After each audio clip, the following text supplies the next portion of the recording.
What's going on, people? I am Swaver, and this is the Opinionated Facts Media Group podcast. I'm joined by co-hosts Journey to Be Great, Coco Love, and Illuminated Lenses. And on our podcast, our mission is to build better relationships within our community through using the power of conversation. So today we have another great episode for you guys. We're going to be finishing up part 2 of Getting Married Too Soon. We brought our special guest back, and she will be joining us today. If you'd like to get the first part, then you just go back to episode 65, where you get all the details. So I want to welcome our guest again. How are you doing today? I am doing wonderful, and I hope you're having a great day. All right, Charles. So we're gonna go right into it. So in the last episode, when we was finishing up, I know you were talking about how you and your husband were having some issues, and he had found another young lady. Things were just going wrong, and it's like you were seeing more things and opportunities for yourself, and you just come home and tell him about those opportunities, but he didn't seem to be catching on. It's like he just wanted to stay in the same spot or whatever. And I think for you, you was on your way up or trying to do better, and that's kind of where we stopped. So now I want to get more into, at this time, how did you go forward after discovering he had a mistress and he wasn't trying to grow with you? And we'll have that as part 1, and then we'll have like what was going on to lead up to the divorce as part 2, and then advice for anyone that is in the same situation as experiencing that, similar to what you got going on. So we'll just start with that. So after discovering all of these different things and knowing that you guys were going in different directions, how did you feel? I would think at this point probably was numb and probably at that mindset, accepting. I really did not know where the future would take us, but I just think I probably just numb, just still again with the knowledge of where I was going. We had wonderful children, so at this time I think I'm investing all this time and effort, into the lives of my children. And you know how sometimes they say parents, what we probably have missed in life, now we're putting that energy into the children. So maybe I think a little bit that could have become my focus as well. I had these children, they was in school, they was learning how to sing, play instruments, and just whatever. So I think at this point, I really wasn't giving any thought into, hey, what the future holds. Let's just play this by ear. So at this point, you were not really concerned about the other woman, right? Like we talked about before, and you knew that he wasn't going to go in the same direction that you were going. How did you block that out? Like, how were you able to do that? I mean, I know you put a lot of energy to your children, but looking back at that now, would you say that that's a good way to do things? I know it was not probably the best way to do that situation. I guess if I can throw the point in, I came in a household with my mom and dad, but hey, my dad was very unfaithful. But my mother just thought it was okay that she was with this man, so she focused her time and effort the same way, and I don't know if she became numb in it. So although I knew of this other person, I didn't think that was major for me. As I was gaining this new knowledge, I was putting it into practice now. I'm saving money, I'm investing money, and I was seeing too, well, how money was changing our lives, changing our world. It was benefiting the family because I still had to know to what extent, well, if we go apart, then I survive off this knowledge. And do I need to stay with him? Because sometimes some women, I need that income from this man. We both were at this point making good income. So do I stay with this income? Do I stay still at this comfort? So I think at this point, I probably just know to where I was trying to take it. I think a lot of people go through that, just changing their direction of where their focus is. And I guess that's what you're calling numb, but you just changed the focus, where you focus all your energy. Right. Okay. Right. So I'm sorry, go ahead. I'll just agree with you. That's correct. Okay. So during this period of time, he's out there doing what he's doing. You've changed your focus to something else. And so when you're coming home, you're staying in the same house, right? We're in the house. We're in the same house. Okay. So when he's focused on the ball games and the other woman, and you're focused on the kids and your career, what was it like staying at home? Or what was the day-to-day life at home when you got two different ideas about how you want to live life? What was that like? Was it difficult to live with that person? Did y'all even talk about it at all? Or was it just, he did his thing and you did yours? Like, how was the day-to-day with that? Well, of course, we did not talk about it. I never made it known to him. I was aware of it. So for myself, I think those coming home from work or coming home from school, I think we just did the role playing part. He was husband and I was wife, and I think at this point our greeting was still about the same. We came home, we gave the hug, we probably gave the kiss, we still did the bedroom part and everything because we still trying to paint a good picture for the children. Mom and dad still together. That's just how it was. We looked at certain things on TV. We enjoyed certain movies, certain sports. So everything we were still role playing, husband and wife. Like I know you said you was role playing, but in your mind, were you already done?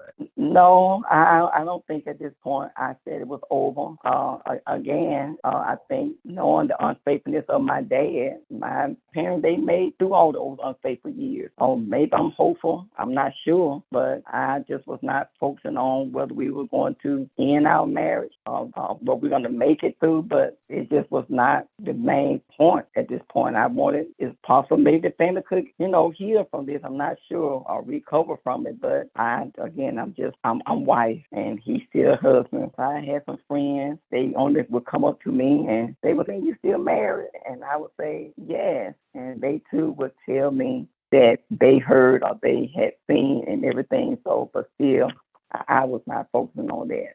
And it sounds like maybe because of what you saw your parents go through, you just gonna learn to endure and hold on to your marriage and just be hopeful that eventually things would get better. That's why I say sometimes as parents, we can demonstrate, I'm not going to say right or wrong behavior of our children. My mother would tell us, make sure you're happy in your marriage. And she would even say, if you're not happy, she would encourage you to go your separate ways. But she did not demonstrate that to us. We knew she was unhappy, and we knew how hard it was for her and also for us. But she never walked away. So why should I walk away? Just out of curiosity, I need to ask you this because I was in a relationship with my kid's father who was very unfaithful. And when I would find out things, like I would blow up. So, how were you able to keep your composure and still carry on as a wife and not act out? Because I would lose my mind sometimes when I found and I would go looking for stuff. To be honest, there were times where I looked for stuff, and there were times when it just came to me. But like I said, each time I would explode. So how were you knowing about it and being able to keep it to yourself and not go to him and not act out? How did you suppress all of that? I had these friends I would hang with, and I had this one particular friend. I mean, although I'm going through the motion, I know this, and I never really acted upon it. I always felt the focus of my children. To be truthful, they never saw us argue. So with me, it was like, you're going to bring up this conversation and change the atmosphere, the dynamics of your household. I just think I was just not trying to do that. And I just think the one time I finally confronted him, it was only because I had this male friend, and he would say, "You always hanging with us, and we're men." And he said, "You're a good woman, but a real man would not have his good woman hanging with a bunch of dudes." And so he really was the one who forced me to say something to my husband. If he had never said it, I don't know if I would have had the energy to even say anything. And when I did, it finally came. It came from within me. It came from me. I just think he was shocked. This explosion came. And did I scream? Yes, I did. I mean, I can I imagine never, so because you had it suppressed for so long. So I can imagine that was like yeah, a volcano. yes. And you just, I never was a person who used profanity. But that day, yes, I did. And I think that was shocked him that, what? This woman cursed at me? I'm like, I don't know where that word came from myself and So everything. at that point, you were Yeah, making up cuss words, huh? yeah. I feel the word I hate. Yeah. Well, What that word you all say, that sweet tea and all that stuff. I'm like, yes. It just came out. But again, I think if this friend of mine had never pushed me, I probably would have just stayed in the dark. And even before he told me to address it, he told me how to find the evidence. And he said that cell phone's a powerful thing.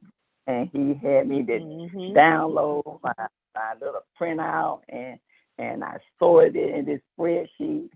And when I sorted it, and I saw all these, this one number that would just call all the time, and it was just text, and I'm like, oh my God.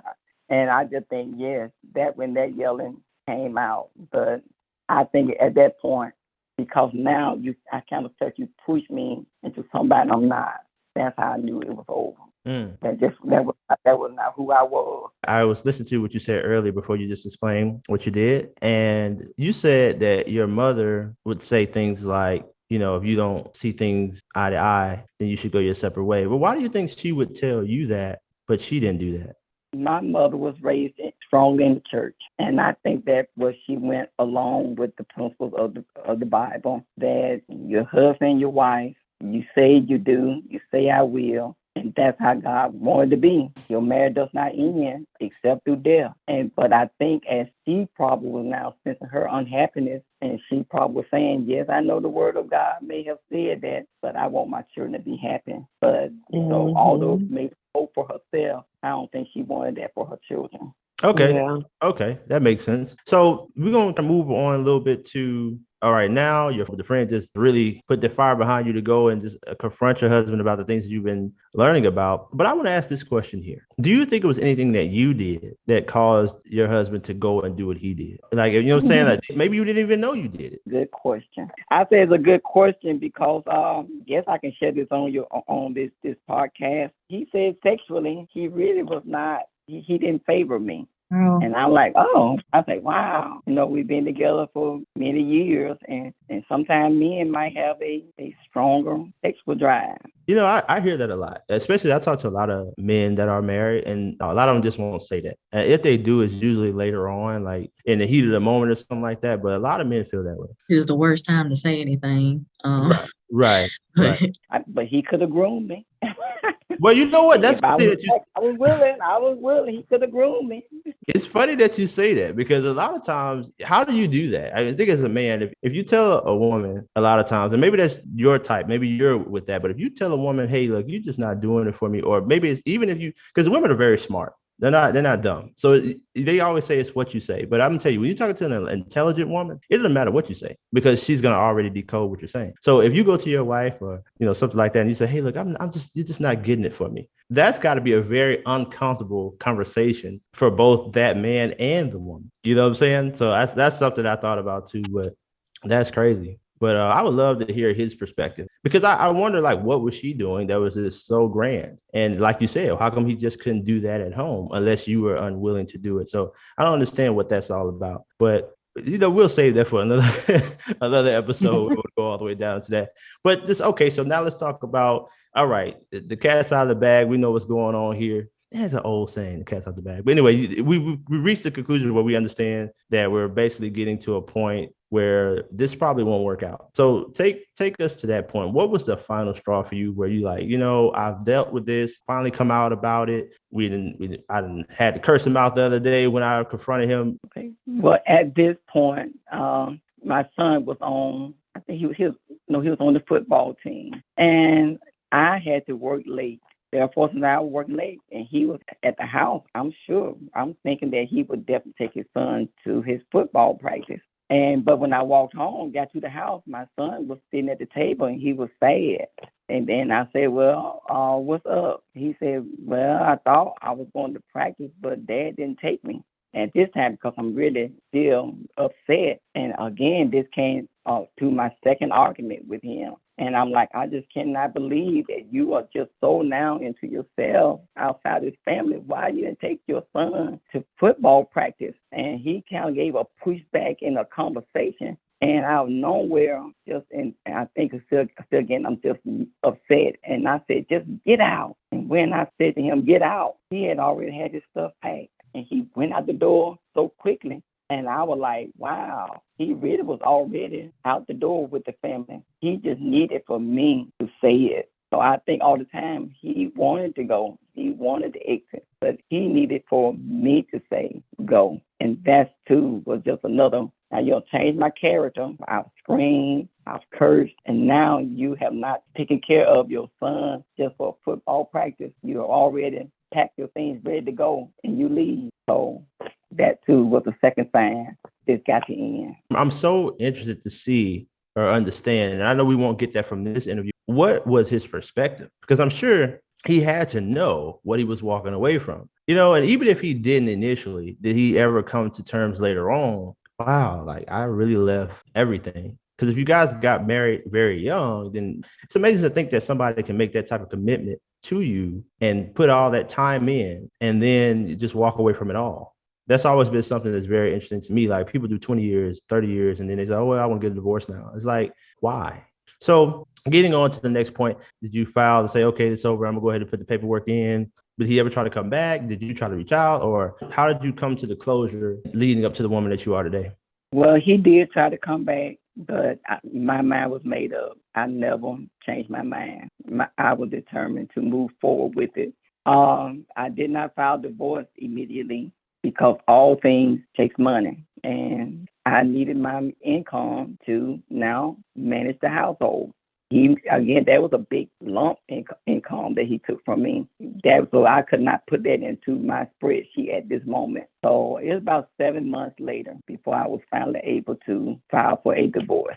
And I just went on from there. And I know you said for a while you were numb. So I can imagine when he initially packed up and left, the shock, and there probably was some hurt, but was there like a relief also?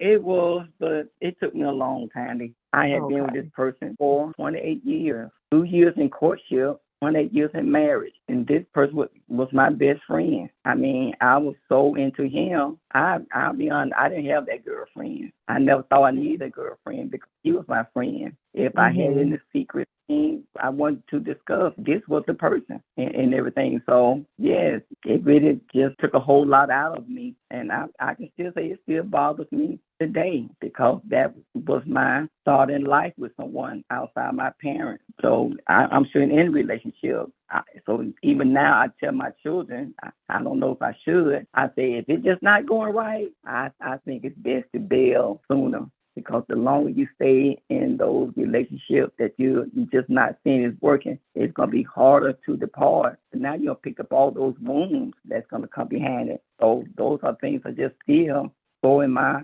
heart because it makes me feel like I'm a failure still. And so that's that you want to get to know someone else. And you may say take some time to not to take those old bags into this new relationship. But if you don't put all those years, you're going to have those bags. It's going to take a long time to get those things out of you. So you're going to always judge that next person. And you still may go into it thinking you're a failure. I cannot be this good wife. I cannot whatever achieve. So I would just say, if anything I can share with the community, you might just change. And because sometimes we don't know who we're going to become later on in life. You don't know. You may start off one way, but later on you may become this doctor or lawyer, and you don't know. But at times, you would just boyfriend, girlfriend. So I just say, once you just see it, if it's just not there, I would just say it's best to depart. God forgive me for saying that.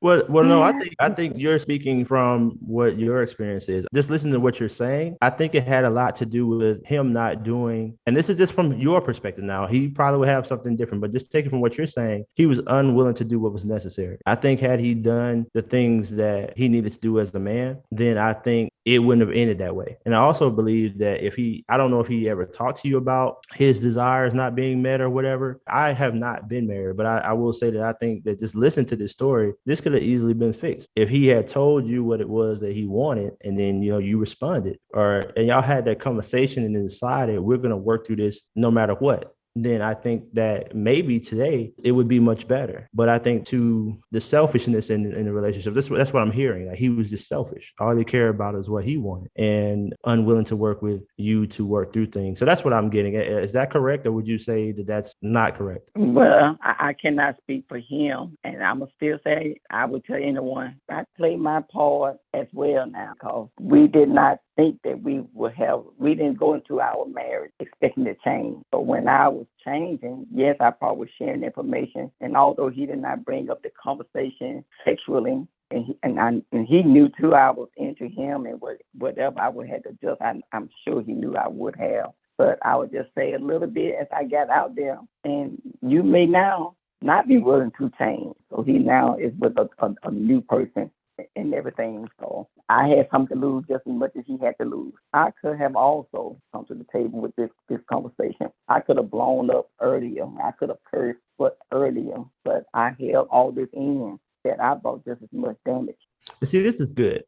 I'm glad that you're able to admit that, because you have a lot of people that when they do go through certain things, they blame absolutely everything on the other person. It's always their fault, always something that they did. So I'm happy that you know that that you could have did some more too. That's a big deal as well. I think that what you have shared with us, it's just been great. I mean, all the information that you have given us, and hopefully this is going to help someone within the community that may be suffering from this or going through this themselves, or maybe you're somebody that's thinking about getting married and all these other things like we talked about before. And this is good information for you to know. So I want to close by asking this question to our guest. Takeaway. Could you give us like, it could be 1, 2, 3 takeaways that you would tell somebody that's listening right now, that's maybe either in this relationship or going into it or coming out of it? What are some key takeaways that you want them to know? I would advise them to sit down with that person they're so in love with, hold each other's hands, look into each other's eyes, and open your mouth and tell them exactly how you feel, what you think. Ask any questions. Ask where you see us in the future. And am I the one that you still want to spend your life with? Okay. Well, y'all heard it here on Opinionated Facts, man. So if my team, y'all got anything else y'all want to ask? No, I think that covers everything. Okay. But thank you again for joining us. You're welcome, and thank you for having me on. Thank you so much for sharing with us. We really appreciate it. I'm sure someone out there listening appreciates it too. But to our listeners, you guys tell us what you guys think in the comments below, or, you can write directly to us. Just let us know what you guys think. And if you want us to do more interviews like this, or even if you have something that you want to share with the community, come on, let us know what you got. And with that being said, I am Swaver. This is the Opinionated Facts Media Group podcast. I'm joined by co-host Journey to Be Great, Coco Love, and Numerated Lenses. And until next time, peace.